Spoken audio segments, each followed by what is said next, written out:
बार भी छठ पूजा का मजा खराब करेगा पॉल्यूशन। हवा के बाद यमुना नदी हुई जहरीली।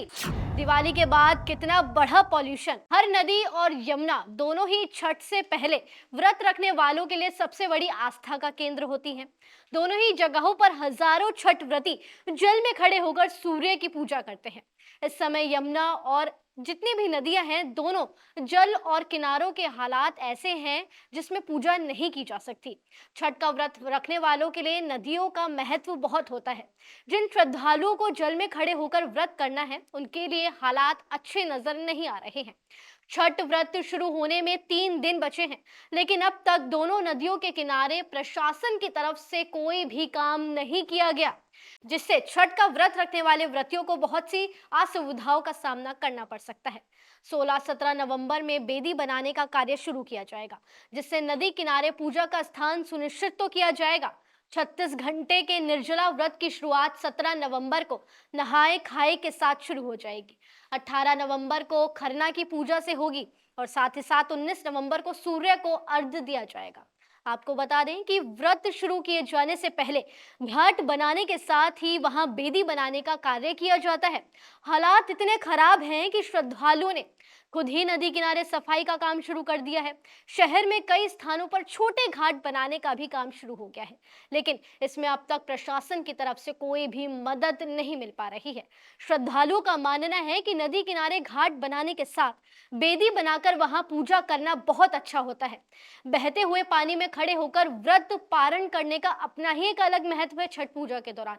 हालांकि प्रशासन को इस दिशा में अपने कार्य समय रहते शुरू कर देने चाहिए थे, जिससे समय पर घाट की सफाई होने के साथ श्रद्धालुओं को बेदी बनाने और पूजा करने की सुविधा मिल सके। यमुना नदी छठ के दौरान व्रतियों के लिए एक आस्था का सबसे बड़ा केंद्र रहती है।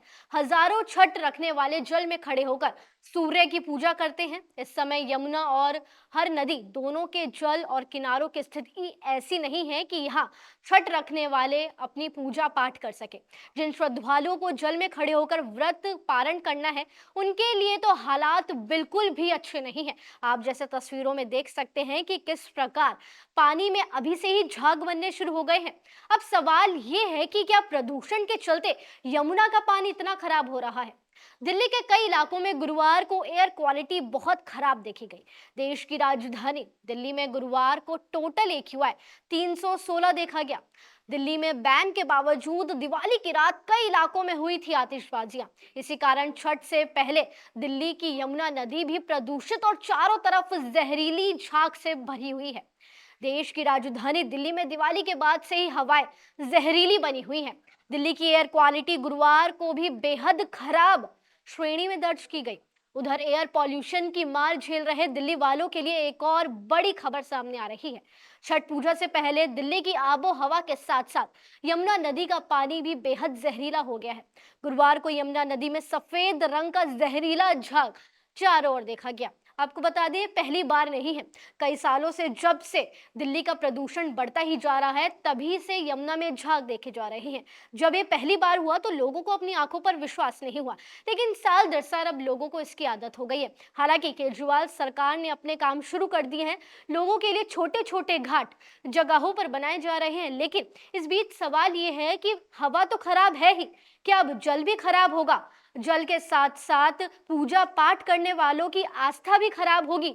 आपको बता दें, छठ के दौरान यमुना नदी से लेकर सभी बड़ी नदियों का महत्व बढ़ जाता है, क्योंकि इन्हीं नदियों में खड़े होकर तो सूर्य की उपासना की जाती है। लेकिन ऐसे में जहरीले झागों में कोई भी पूजा नहीं कर सकता है।